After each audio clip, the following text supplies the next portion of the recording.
Hey everyone, how are you? Welcome. I'm the Dr. Bob Lee from 107.5 WBLS, and you are watching Open BXRX. Another fantastic show. Coming up on today's show, we're here from a CEO and program manager of an organization that is raising awareness on Tourette syndrome and TIC disorders. We'll take a look at how they're providing support and how you can help support to families impacted by Tourette's and much more. And then we'll talk to the founder and CEO of a production company about how she is highlighting powerful women with the turn of a page. And then after that, we'll dive into something sweet. That's one of the owners of Lloyd's Carrot Cake. He joins us today to talk about an exciting new initiative. Plus, Bobby C. Kaboom! He steps into the room with the latest in the world of sports. And then finally, November is National Diabetes Month, and we'll check in with the Chief Medical Officer of an organization that is helping others make healthy decisions and healthy choices to reduce risks of getting diabetes. So stay tuned. All of this and more is all headed your way. We've got it going on for you. Keep it right there. We're on Open.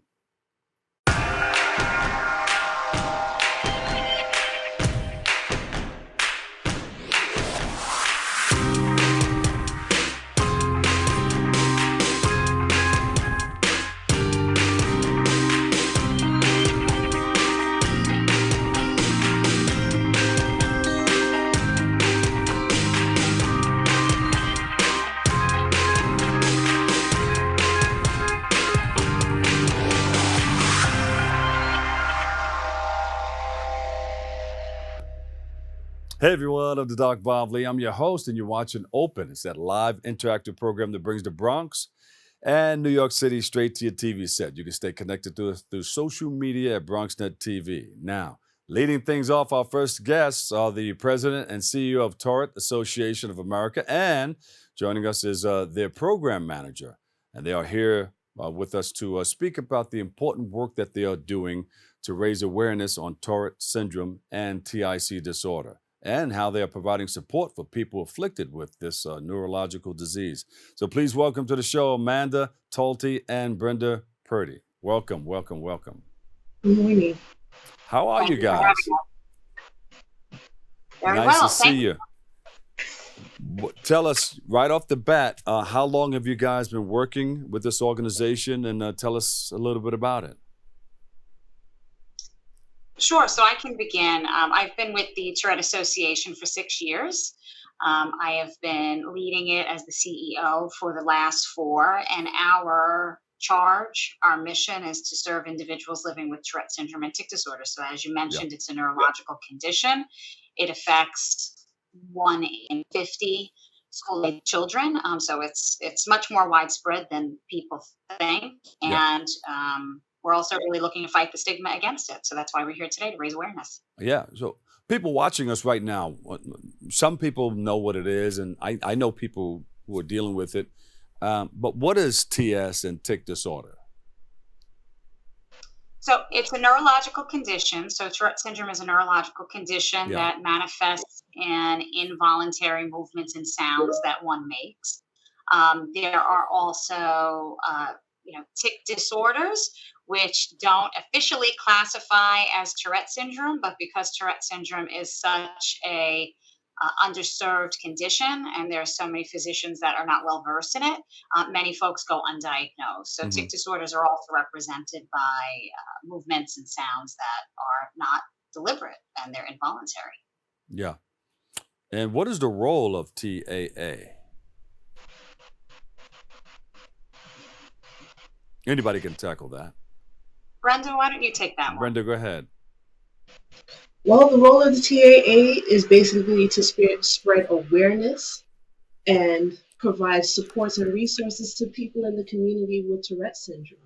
A lot of times people look at individuals with Tourette syndrome and assume that, they're somebody that they should be afraid of, or they think that Tourette syndrome is that cursing disease like what they see on TV. Yeah. And we're here to let people know that that's not true. These are regular people just like you and I who just have a neurological disorder. And we spread awareness through so many of the programs that we offer, like CBIT training, which is a training that teaches individuals with Tourette syndrome how to like redirect their tics, or we have small grant programs to help spread awareness in the community, and we also do things like online support groups so that people with Tourette syndrome can connect and find community and family. Yeah. Now, when you spread awareness in the community, are you letting people know that there are programs and your organization that can help them to navigate and deal with the neurological condition, or what awareness are you spreading? Well, I'm sorry, Amanda. Well, one of the things we do is we do have online support groups. So our online support groups, we have some for young adults and we have some for parents. So a lot of parents, when their children are first diagnosed with Tourette syndrome, they're seeking community, they're seeking connection, and they're basically trying to understand what's going on with my child. Every parent wants to know, like, is my child functioning the same way as your child? And is my child missing something different? And through the online support groups with the parents, they have an opportunity to discuss things that are happening with their children.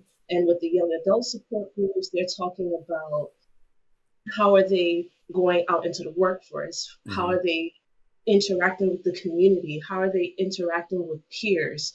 So that's one thing. And then we also we provide webinars. So in our webinar series, we have doctors and we have people from the community come on and discuss Tourette syndrome, ways to cope.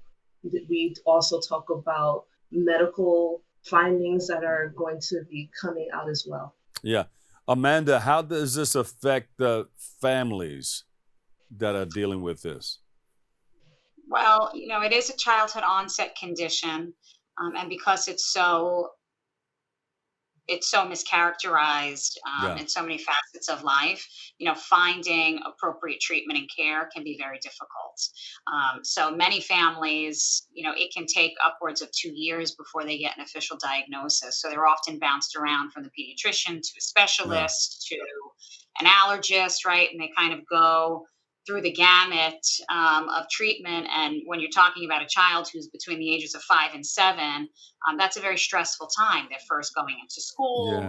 So the unknown and the often misdiagnosis of the condition really can affect the entire family and certainly the life of the child who's living with the condition. Yeah. Does it ever go undiagnosed? I mean, some people will think it's an allergy or something like that. Does it ever go undiagnosed? So the CDC estimates that 50% of all cases of Tourette syndrome and tic disorders are going currently undiagnosed. So what we know, and we are a national organization, so we have support groups and chapters all across the U.S. in addition to the resources and tools that we have on our website for folks who are looking to learn more. But what we know is because the behaviors that can be exhibited when you have TS or have a tic disorder, because they are involuntary but can sometimes appear deliberate. We know children that are undiagnosed have a much harder time in the classroom environment than compared to their peers, because they are being treated as having behavioral issues, and it is not understood that what a teacher or a principal is observing in a classroom environment is unintentional. So it is very challenging, and it is a lifelong condition. TS does not go away. So these are problems that can extend well into adulthood as well. Brenda, what are some of the symptoms, and when do you find out that a person is beginning to take on a neurological situation like this? So some of the symptoms are motor and vocal tics. So you have to have, before you can even be diagnosed with Tourette syndrome, you have to have both motor and vocal tics for at least a year before you can have a Tourette syndrome diagnosis. So a motor tic might be a persistent cough or a persistent sound, and a vocal tic, I'm saying, and a motor tic might be some kind of persistent involuntary movement. So it could be like persistent eye blinking, hand movement, head jerking, anything like that. Is it can it be passed down from parent to child? Is it hereditary or? It is genetic. It is There are genetic. some genes. Yeah, they have been able to identify 5 genes that play a role in Tourette syndrome. So when we say it's genetic, it is genetic the same way height and eye color are genetic. So it takes a lot of genes to come together to develop Tourette syndrome or a tic disorder. It is Yeah. not like, let's say, a condition where there's a singular gene, or in the case of Down syndrome, where it's a chromosomal issue and we can clearly identify it. There are a number of factors that come Yeah. into play, but we do see that it is highly heritable. Yeah, you do have a gala coming up. Touch us with that briefly. So actually, we had our gala on November 10th. It was really a fabulous event. We're celebrating 50 years of the Tourette Association of America, as many patient advocacy associations were started. Ours was started around a kitchen table by 4 families right here in our offices that we now call home in Bayside. So 4 families around a kitchen table founded the organization, and we've been going 50 years strong. So it was a wonderful event. We were able to raise over $1 million for our Great. cause, but as far as you can imagine, with the underdiagnosis rate and everything else that we are dealing with, we can always use more support, and we certainly need more advocates. Well, we're going to throw everything right there, and we'll be sure to try to join next year's gala. But Brenda, Amanda, Yeah. we thank you guys so much. Is there everything that you did is on the website, right? All the information, we can go there and find out more? Everything's right there on our website, Tourette.org. Tourette.org. Thank you so much. Amanda Talty, the President and Chief Executive Officer, Tourette Association, and Brenda Peart. Thank you so much, Program Director.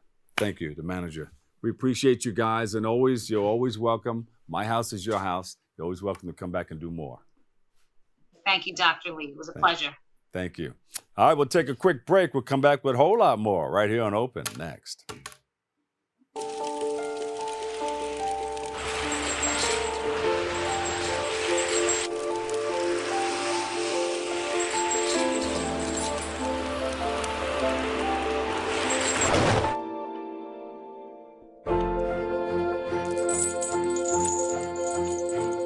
Did you know dragging chains can spark a wildfire?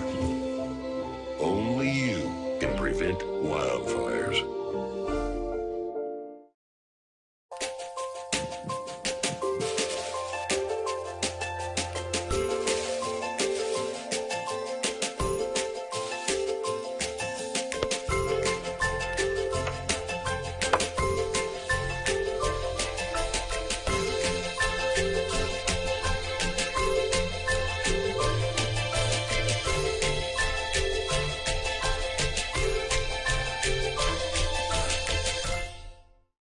And welcome back. Yes, yes. We thank you for tuning in and thank you for checking it all out. I'm the Doc Bob Lee.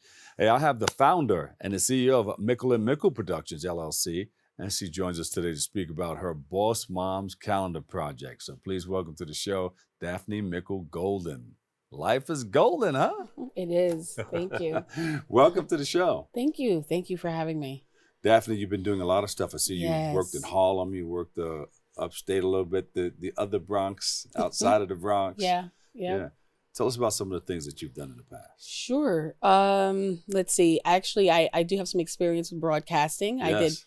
about 13 years in local media. Worked for Chappaqua Television. Worked for Sleepy Hollow for about 6.5 years. Did some work in Ossining, New York. Mm-hmm.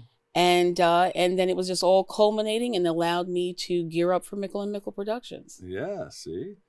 Let me see. What that area up there, it was the theory of the headless horseman.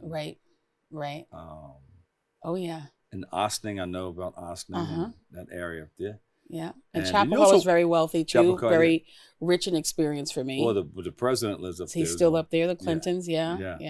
And then you worked in Harlem. Yes. Yeah. Harlem is, hey, Harlem is Harlem. Harlem, USA. Harlem, Beautiful territory. So I was on the East Side. So, Yeah. Spanish Harlem. Mhm. And that's just been I still go there. Uh-huh. I manage talent. We just had a concert for my talent, Shirley Severe Jacobo. Uh-huh. I'm of Haitian descent, and this go around, I have a lot of Caribbeans on my roster, Yeah. and she really killed it. I was very happy. She Yeah. killed it. C'est Belted. passé. Mamboule. So wait a minute, you have a number of things that you're working on Yes, currently. You have yes. this This Boss Mom's calendar. Yeah, and it's a big deal. It's a Uh. big deal. Should I chat about it a little? Yeah, something? yeah. Tell us all about that. Okay, so the Boss Mom's calendar is something that was birthed during the pandemic. Uh-huh. Because I'm big with academics, and I just want our young people to do well and to excel. Uh-huh. And then I got panicky. I'm home, but I was panicking when I heard kids must stay home, learn by your parents, and these people are not necessarily teachers. Yeah. So I was like, wow, this is a little dangerous. They learned how to be teachers then, huh? Right. And I know they appreciate teachers a little Yeah. bit more now. And then when they hopped back in school, Uh-huh. it was about acclimation. It was hard for these Yes. students. And, we all have children that are different. They learn different. And so I just was like, what can I do to help the kids get a spark? Yeah. And I was like, well, I've been in media for a while. I know a few people. Let's create this calendar. Let's get people excited. So the underbelly of this is that I like to go to schools, talk to the student body, get them to see someone that they probably would not have met, outside of this project. Last year we worked with Cherry Martinez. Yes. I'm hoping to bring her back this year again. Very pleasant person, very pleasant. And I want people that look like me and you to see someone like Cherry Martinez and to hear her journey. And so it's kind of like a little career tour. I like her too. She's yeah. on Clubhouse. Yeah. Then I'll jump on there. Powerful. Yeah, She's, really phenomenal. So what do you do when you go to the school auditoriums and you Yeah, talk and to I had one participant, my millennial that's featured in here, Sharina Delgado, darker than me, but Latina. Yeah. And she's Jamaican and Spanish. And she's been doing a lot of touring of schools. Yeah. And one school that was of interest to me was Mount Vernon High School. Mount Vernon High School, money earning Mount Vernon. Yes, yes. And, so they've really had a great reception towards her. And she's doing some things. Her background is modeling. So she goes and she talks about that. And she's in your book. She is in here. She's my December person. And, we're upgrading. That's Last a wonderful year. calendar. Yeah. Thank you so much. Yeah. So she's done a lot. We're really happy about her. She's only about 26. She'll be 27 in a matter of days. Yeah. But these millennials and Gen Zs, they're real go-getters. They sure So are. she's been featured in Vogue already, Essence magazine, digital, Pop Sugar. She does a lot. And so she's grinding. And we want to highlight people that are doing big things. I like it. And that could encourage the next generation to be their best selves today and tomorrow. How'd you come up with the name the Boss Mom's calendar? Well, we're all bosses out here. We're all bosses out here. It was kind of easy to do. I think being a mom is probably the most underpaid gig. Yeah. But they should be getting a salary of at least $250K. The mom, The / mothers. teacher. Yes. Yeah. It's a lot. It's a lot to. And there's some dads that are moms too. Well, they're dads. Yeah. So, but sometimes dads have to step up. And be dual moms. roles. Yeah. I mean, it's just it's a lot to produce, develop, grow an individual that can be well received in society and look to contribute to society. Any plans on featuring somebody from the Boogie Down BX? The BX. I'm working on it. I'm working on it. Yeah. Oh, we posted something up a little while ago. Okay. I just glanced at it. Oh. But can you put that back up? It was like a little flyer or something like that. Oh. I just want to see what that is, and I Okay. want to have you explain that. Sure. Yeah, that right Oh, great. Thank you. Yes. So we featured Danielle last year. And what's happening, because we didn't produce a lot last year, we are going to re-feature a lot of people from good. 2022. Yes. Danielle is a superstar. We wanted to show, a regular mom. I wanted to indicate that you don't have to be a celebrity to be in this. Yes. And Danielle's a mom of 2. She's a volleyball mom. People have heard of soccer moms. She's a volleyball mom, and she goes hard. for her girls. It's really sweet to see. I mean, she's driven 16-wheelers. What? I mean, yeah, because that's what a mama does. Yeah. Mama you bears. gotta make it happen. Oh, yes. Yeah. And so, a single parent home, and she puts it all in to give the girls what she feels they need to live their best life. Can I see the front of the camera? Just Absolutely. hold it up. Or I can grab it from here. Sure. And just tilt it down just a little bit like that. Get the light off of it. Thank you. Yeah. Yeah, I was really quite proud of that cover.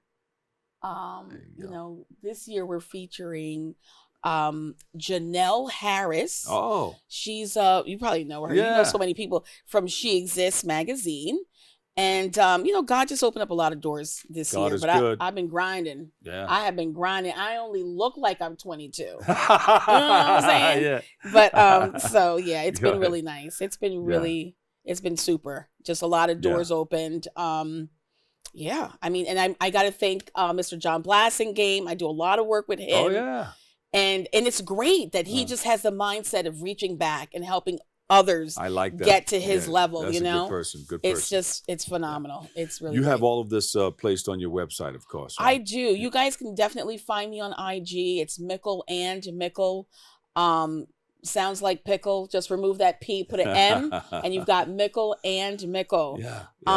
They can find me on IG. I'm on Facebook as well.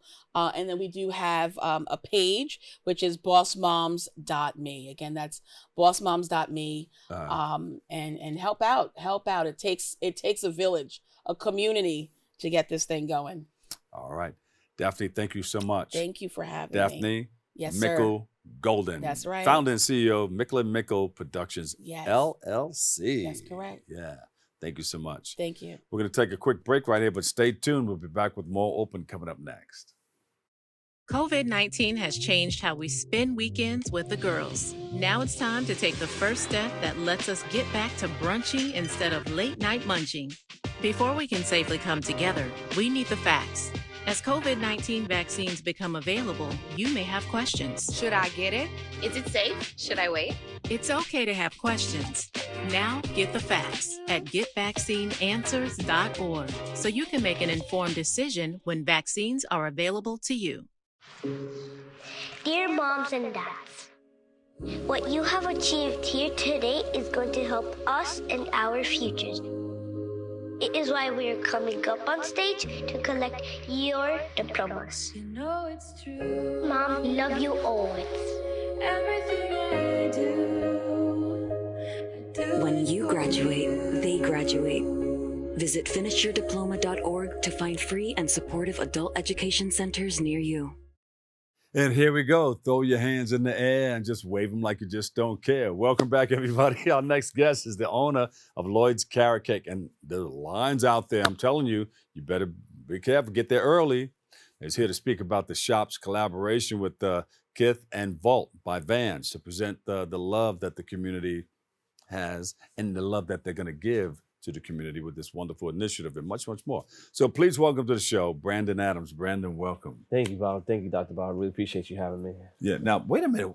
Tell us about these lines. Why are so many people enthusiastic about checking out the carrot cakes and all the other pies and stuff that you have? It's just, it's a secret family recipe that, we've been in business almost 40 years now, and it's become a tradition, especially, this week being Thanksgiving. And, it's just a tradition now for other people to have it on their tables for the holidays. So we want to keep that up, and we appreciate the community. Oh, beautiful, beautiful. Now, where are you located?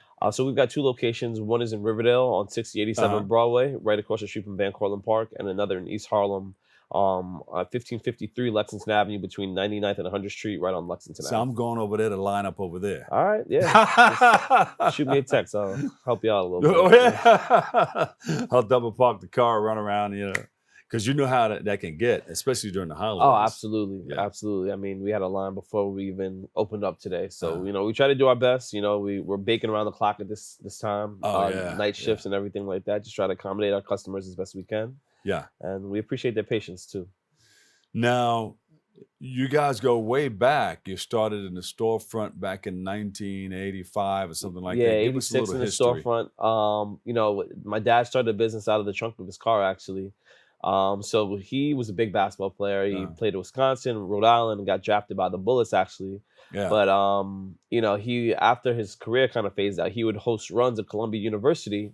After the runs, they would go to his house to watch the Knicks because he was the only person that had cable. Yeah. And they would always be like, "Hey, Lloyd, bake us That's one back of in those." the day when they had the little HBO box that you had to tweak it and unscramble. Before my time. I'm just saying. I heard about it. But they would always say, "Bake us one of those cakes, bake us one of those cakes." Yeah, And then, yeah. you know, eventually he got the nerve to say, "Hey, you know, you can do this for real," you know, and so who had the original recipe? it was his grandmother, his great. So my paternal great grandmother had a Yeah. recipe that he kind of tweaked a little bit, threw a little extra sauce in there. So everybody just added a little extra touch love to in it, there, yeah. And then from there, we, you know, 40 years later, we got a business that's thriving. So what's the recipe? we're gonna have to talk about that after. You know, my dad used to say, the colonel doesn't tell his 11 herbs and spices. Exactly. So until he does, we keep him quiet. That's right. But I'm glad that what's this right here? That is the carrot cake. Yes, And that's part of the store. yes, that's the store. So those are some of the cakes that we have lined up there, and then also, you know, that's part of the collaboration that we'll talk about, I guess, in a little bit. And that's our carrot cake with nuts and raisins, you know, with chock full of all I that had good a cup stuff. of coffee and a slice of that. Yes, it's Wonderful. great for breakfast. Oh. Wait a minute, you're selling sneakers too? Absolutely. Get outta here. So we're really excited about that. You know, we got tapped in by Kith. You know, they're a great retailer based out of Soho, but, you know, they have stores all over the world. And they started a campaign called Love That Community in partnership with Vans. Yeah. So with that campaign, they're looking to elevate small Black businesses and give them a platform. Yeah. So basically, they brought us in to design our own pair of slip-on Vans, and as well as a T-shirt. And they helped us produce a run of pairs that went on sale this past Saturday. They've been flying off the shelves. I bought a pair here to kind of show off. And you know, we really want to Wait. You're just going to show them off, or are they size 12 or 13? They're not a 12 or 13, so they're just going to be for display right now. But you know, we really tried to show a lot of our story through the design. You know, a lot of the story of our parents. You know, we got. I'll leave that one in there. We got one. You know, a guy playing basketball in there, and each shoe is like kind of like an homage to our parents. You know, the left one is my mom's, and it's got a little Easter egg with her name in the tag. The right one's got an Easter egg with my dad's name in the tag. You got a little ball player on the back of that one, and a lot of our different branding and things like that. Yeah, we're really excited about how they came out. You know, the Kith team and the Vans team, they've been great. And we're really excited. You know, so it's Kith and Vault by Vans? Vault by Vans, exactly. Yeah. So Vault by Vans is a specific line from the Vans company, but you know, we got our monikers on each side made from scratch, and Baker's the world's finest carrot cake. And you know, the community's been kind of really excited about these. You know, we kind of a lot of sizes have sold out, but we've got a small restock coming on Black Friday. Yeah. And hopefully, you know, we continue to sell these. Yeah, cool. Can we go to a videotape? I want to see a piece that you guys have up on YouTube. Absolutely. Let's talk about it right after this. Here we go. When you say Lloyd's, it's so many things. It's a story about love. It's a story about New York. And I think it's one of the greatest stories about Black-owned business, I'd say, in America. My dad was born in St. Thomas. Went to college, he played basketball. A couple of friends of mine would come by my apartment, watch the Knicks. He was the only one at that time that had cable. And they would always say, Lloyd, bake a carrot cake. And he would bake a cake for us. We all encourage him. This is delicious. And so the seed was planted to do something with that recipe, and that's the genesis of Lloyd's carrot cake. Betty was selfless. Betty was an awesome individual. Betty's always been somebody who makes you feel welcome. My mom was born in Costa Rica. They start out of the basement of my mom's apartment. It's all made from scratch, natural ingredients. You know, it's the way your grandmother or your mom would make their cake in their little small kitchen. We made this from scratch as well. The design of the shoe, like, the process was just a lot of fun. The shirt was birthed from this picture that my father took back when he first started out. Kith and Vans and us coming together. It was really just such an organic tie-in. It's also just an amazing project. I don't think people understand how much he cared about the community. And back to the Love That Community campaign, and just knowing what Kith stands for and how it's about family and community. We're not only carrying the legacy, the community is carrying the legacy as well.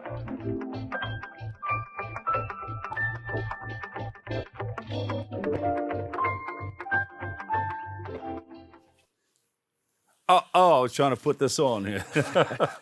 So this is a wonderful video. In this video, that's the first location, right? Yeah, that's our flagship store in Riverdale. Yeah. Right across the street from Van Cortlandt Park. So, that location's been great. We have such a kinship with the Riverdale community, the running community from Van Cortlandt Park. So many schools have practices and races over there, and it's become a tradition. You get your miles in, you get your cake after. There you go. Or get your cake and burn it off.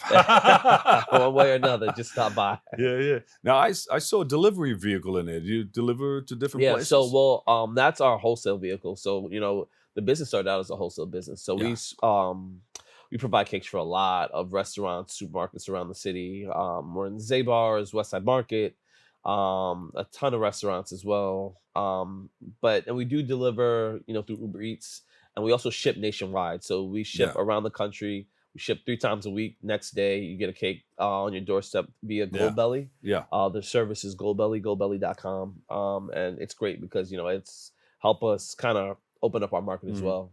Yeah, I'm salivating because I know that we have one on the way here.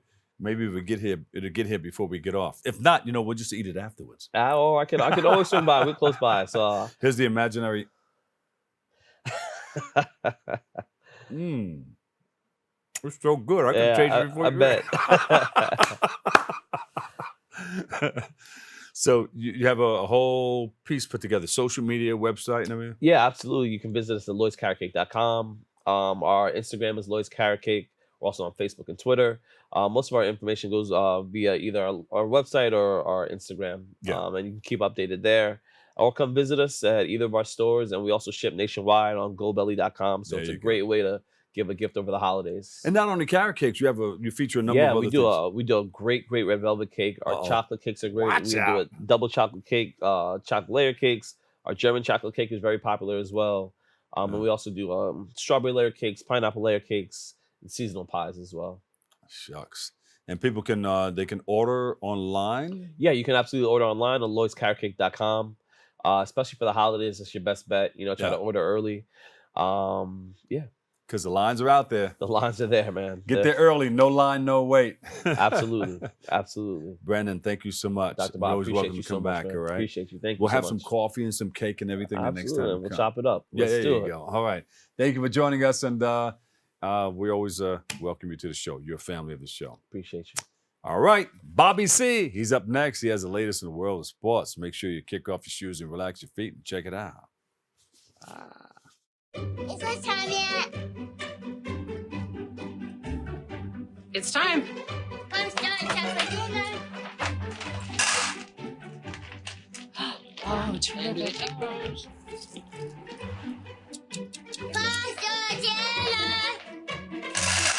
Donating pet food is one of the many ways you can help families in your community. Pets and people belong together. Learn more at petsandpeopletogether.org. You can now watch MNN, Brick TV, QPTV, and SIC TV on BronxNet. Tune in to BX Omni, Channel 67 Optimum, 2133 Fios during most Sunday evenings. We'll show you some amazing content from our friends at Manhattan Neighborhood Network, Brick TV in Brooklyn, Queens Public Television, and Staten Island Community Television. Every borough represented in the Boogie Down.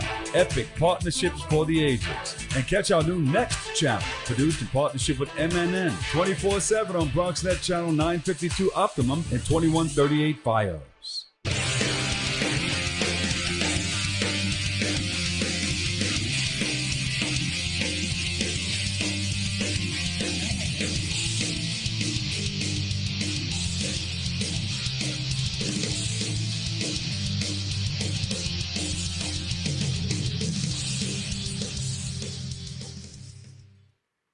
We begin our look at sports out at Rose Hill. Fordham football receives an at-large bid to the 2022 NCAA FCS Championships. Fordham went 9-2 during the regular season, with the only losses being by 1 point in overtime to 8th-seeded Holy Cross and a 58-51 defeat at FBS Ohio. The Rams are paced by a record-setting offense guided by senior quarterback Tim DeMorat. He has completed 301 of 458 passes for 4,561 yards. And get this, 53 touchdowns for DeMorat. DeMorat leads the NCAA FCS in passing yards per game, passing touchdowns and total offense. He has set the school and Patriot League records for most passing touchdowns in a season and a career with 120 and most passing yards in a season. Here's Coach on Morat's incredible season for the Rams. No, he impresses me. It impresses me more kind of day to day. Just how he prepares, how he is in the weight room, how he is around the guys. That's more impressive to me.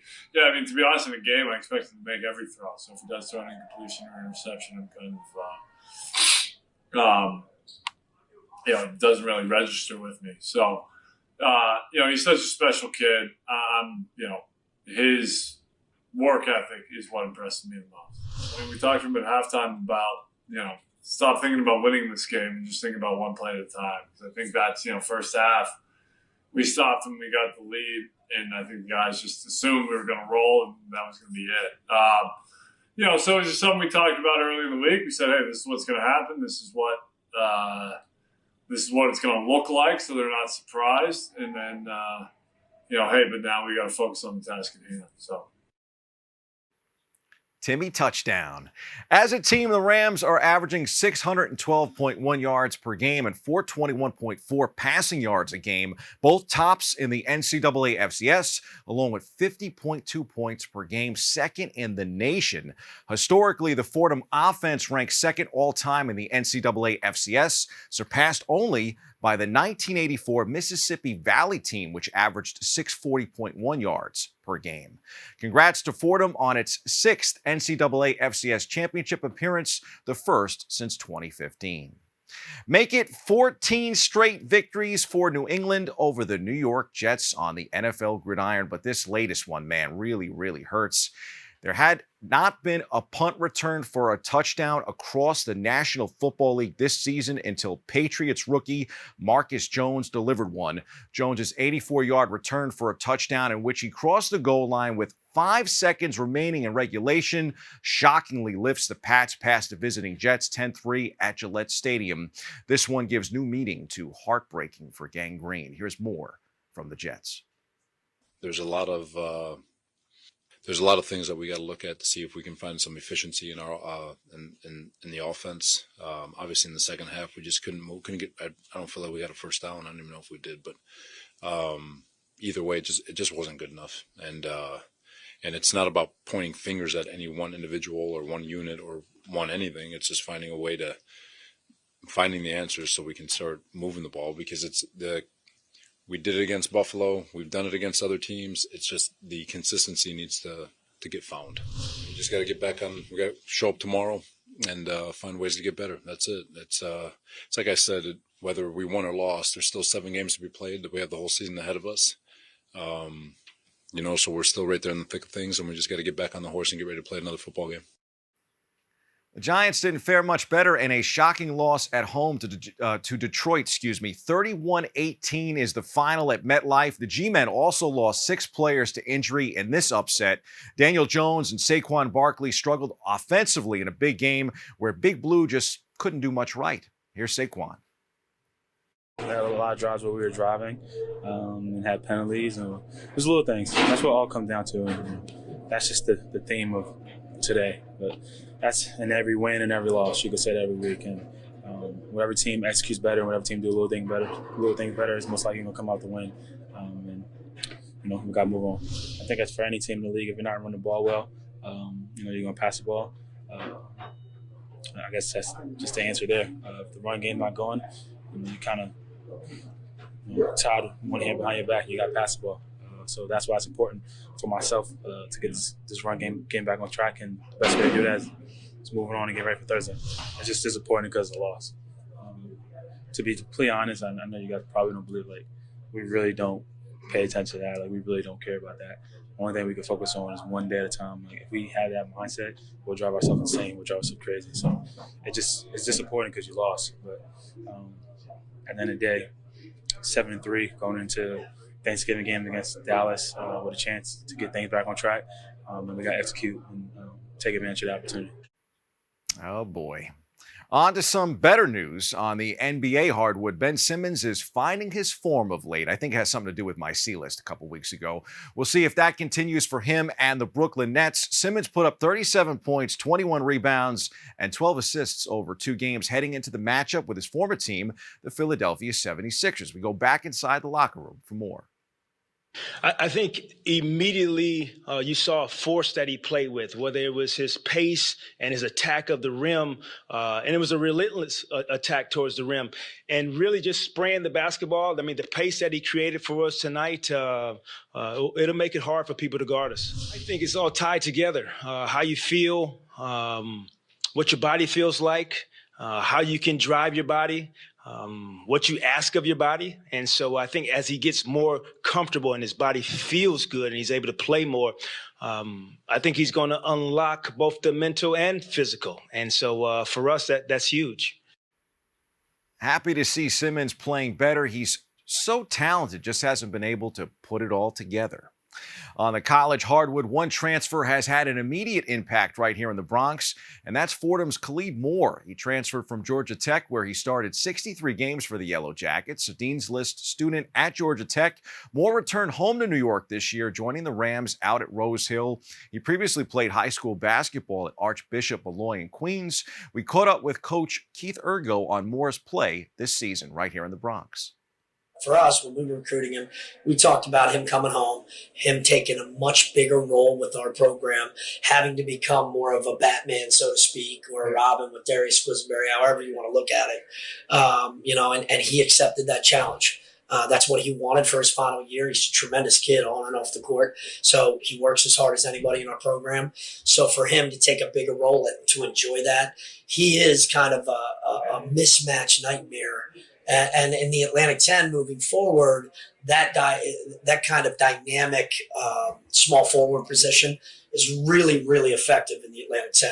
Those guys, the teams that have those type of dynamic players on the wing or at that small forward position usually are at the top of the league. So we couldn't be more excited. He struggled in the beginning with fouls, and the way he played the second half was fantastic. Moore helped Malloy to the Brooklyn Queens Diocese Championships in 2016 and 17, scoring over 1,000 points in his 4-year high school career before enjoying success at Georgia Tech. The transfer portal paying dividends. And as always, our portal to the past, bringing many smiles around the Bronx. It's our time for the Turn Back the Clock segment. This one takes us back to March 2013 and a Knicks community event featuring stars Larry Johnson and Felipe Lopez. Check this one out. Basketball in the Boroughs, a community initiative presented by Chase Bank and the New York Knicks, hit the Bronx this March. The tip-off event took place Wednesday night at St. Mary's Recreation Center and featured a free hoops clinic for neighborhood youth. Knicks great Larry Johnson, former St. John star Felipe Lopez, and Borough President Ruben Diaz Jr. championed the cause. It's just incredible that they're giving back to our kids, teaching them not only the mechanics of basketball, of shooting and dribbling, but also all of the things that come with the basketball game, how to play as a team, how to create a plan, how to stay determined and disciplined. These are all the intangibles that you get from a basketball player that you can take with you, whether you're playing in the basketball court or not. And for that, I'm totally grateful to have an organization like the New York Knicks, who could be anywhere in the world, be right here in my home borough. It's really a good blessing and a great day right here in the Bronx. As part of the program, the Knicks and Chase will also fund refurbishment to the St. Anne's Avenue Center, repairing bleachers and making improvements to the scoreboard and the gym floor. Right now, when I see these youngsters, I'm just more emphasizing that this is New York Knicks, this is what we do. This is the Bronx. You're definitely a part of our family. We're a part of your family. So just for the Knicks to come out and do this camp, so we've been doing it the whole year. So for us to come out and share, we get more out of this, like I said, than the children. It's great to see the expression, how grateful they are for us to be here. And for us, we learn a lot just to be able to come around the youth. It's our future, and they support us huge, and that's basically what we need to continue to motivate them through education, through sports, and for them to become better citizens. Always think of two things every time I see LJ, the 4-point play and Grandmama. From the world of racing, Max Verstappen scored a record-extending 15th victory of the 2022 season at the Abu Dhabi Grand Prix finale to conclude one of the most dominant seasons in Formula One history. A year on from Verstappen's controversial win over Lewis Hamilton to seal his first title in F1, there was little drama in the last GP of the season. The finale also marked the swan song for Sebastian Vettel, who is retiring, and Daniel Ricciardo, who is taking a reserve role at Red Bull after losing his seat at McLaren. Things will definitely be different in the sport in 2023. Those are the headlines. And speaking of, we hit the C list for some exciting news courtesy of Formula One.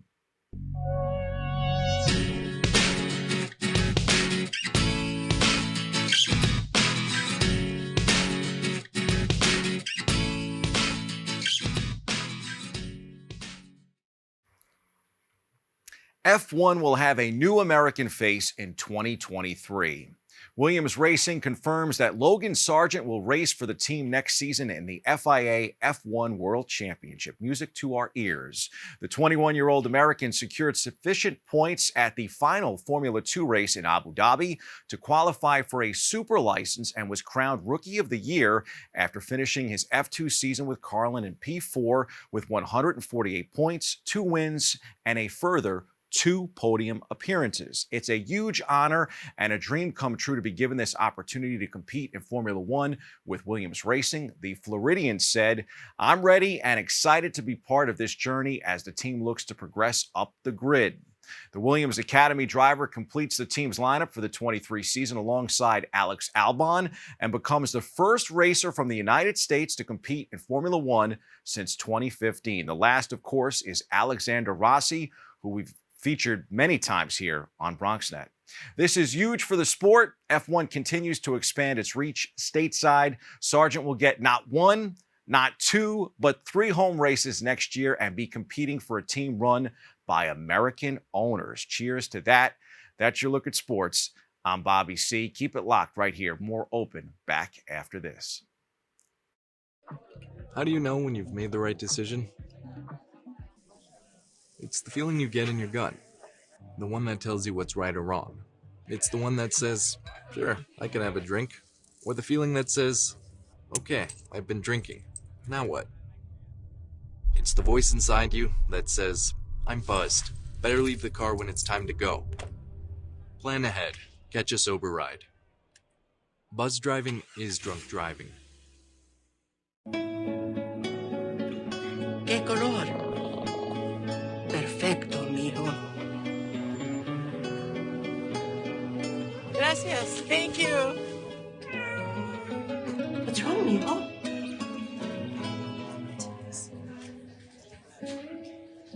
Donating to a pet's medical care is one of the many ways you can help families in your community. Pets and people belong together. Learn more at petsandpeopletogether.org.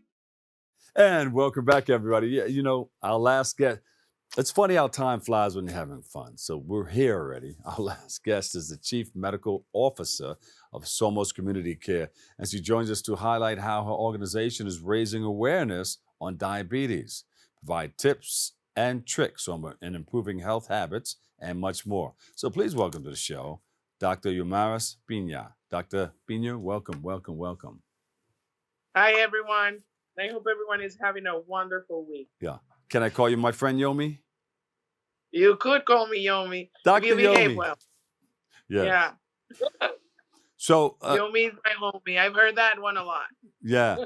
Yomi, you're doing so many wonderful things in our community. Tell us how it all started and tell us what you're doing with Somos.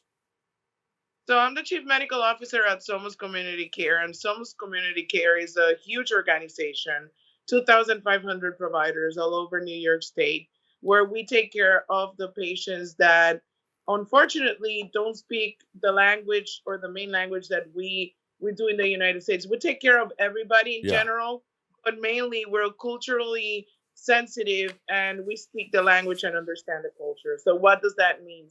Those 2,500 providers out there, they own their practices, mainly are community-based physicians or providers, where they have a big panel of patients. The patients feel comfortable. It's almost like a home where we bring preventive care. We take care of 1.2 million New Yorkers. So I think that's a lot of people, right? That's a lot of people. And yeah, a lot of people. And we're trying to now in this new phase where we're moving along after we spent all these years of COVID, and people out there know us as the team that went out to the streets and created screening centers for the community. We did also vaccinations. We feeded the population because, believe it or not, in New York State or New York City, one of the best cities in the world during those 2 years was hungry. And we saw that in the population. So we helped through giving millions of meals. And after that came, and now it's the new phase of all of this, which is the recovery phase, which is the let's go out there and continue being healthy, because we forgot how to do preventive care for 2 years, not us physicians, but the patients, right? So the patients were very scared of coming out to the offices or going into any of the hospital settings. And that placed a negative stigma into our preventive work. Why? Because if you were diabetic, you didn't go in to get your check of your kidneys and your hemoglobin A1C and your blood work for almost a year or a year and a half, when you know that you need to have regular checkups in order to prevent complications down the road. Yeah. Or if you're a woman, you didn't want to go in and get your mammograms because of the risk of being infected in the hospital. And we know we need to obtain these mammograms after the age of 40 in populations that are female. Is that all straightened out now? I mean, it was a stigma. You know, I didn't want to go to the hospital because I'm going to go in there and catch something. But is it clear now, or we still have to be cautious or optimistically? It's dissipating. Yeah, it's dissipating, and people are educated now that if they feel sick, they don't go into places, or most of them, because you're always going to have those that don't believe in anything, and they don't even understand how the dynamics of keeping a healthy community works. But I would say that most of the population has been very receptive, and now they understand and they don't feel scared as before. They go in. The problem that we're having in the big systems is that it's getting overloaded in terms of the back cases, right? So if you had a mammo or a colonoscopy that was supposed to be done 1 year ago, you have an appointment 3-4 months down the road, right? Yeah. But not in the practices. The practices do have space for patients on a regular need for primary care. So you're screening now. The other day you were out there and you had a huge line and people came in. And how many people did you screen or test? We screened more than 400 plus patients, almost 500. Yeah, in this fair. Yeah. It was a beautiful event where we were in the Bronx, Ostos Community College. Yeah. Thousands of people went into the place, and it was mainly about education. Someone provided screening of diabetes, screening of blood pressure, just to screen and make sure that if you had high blood pressure, you were taking your medications. And if you didn't know that you had high blood pressure, to follow up and give you recommendations on how to address these issues. And we also did vaccinations in regards of the flu vaccine and the COVID boosters. So Dr. Peña, there's a trinity of viruses out there. There's that the RSV, of course, the upper respiratory flu, and COVID. What are we doing about that? And, So basically, when you have patients in these big fairs that you suspect that they have any type of symptoms, or let's say they come into the clinic, you have to start doing all this workup just to make sure that they do not have any of them. So in these fairs, you could always test for COVID. If they're COVID negative, then you just send them either, depending on the symptoms, to the hospital or to the urgent care clinic or to the primary care doctor. I think. Now, does any of this exacerbate the person who has diabetes? So if you are sick with any of these illnesses and you already have diabetes, this places you in a risk stratification where you become a high-risk patient for developing, let's say, pneumonia, which is an infection of the lungs. You could also develop sepsis, which is an overwhelming infection. Your diabetes could get out of control. So it's a negative cycle that needs to be cut because a patient with diabetes has a low immunity and therefore has more propensity to getting sick or sicker than regular population. Yeah. What are some of the things that we can do to help prevent? I know you can't prevent diabetes type 1, but type 2, we can do some things to try to help us out, right? Right. So now we are bringing awareness into what we eat. I always tell patients, Yes. whenever you're diagnosed with prediabetes or diabetes, you have to think about 3 things, right? So number 1, am I moving enough? Am I being active? Because if you stop moving, that's when problems start. So first, starting to understand how and what's your overall activity status. Number 2, and the most important, I believe, this should be number 1, is how do I eat? What do I eat? Educate yourself in terms of the carbohydrates, because at the end of the day, that's what diabetes is an overload of glycemia or glucose inside of your blood. And it's just like going in a very jammed highway where all the cars are going together very close and they have no space to go. If you lack insulin or you're resistant to the insulin, which is the hormone that allows the glucose to go inside of the cells, that's when you start developing type 2 diabetes, and it has multiple complications. So, and number 3, I would say, once you know about your nutrition status, once you know about your movement status, then number 3, have a very close conversation with your physician, your primary care provider, because that's the person that is going to guide you through if you need any medications to decrease the sugar levels or if you need medications to lose weight, because they're hand to hand. That's very important. I got 30 seconds left. The glycemic index, how important is that, briefly?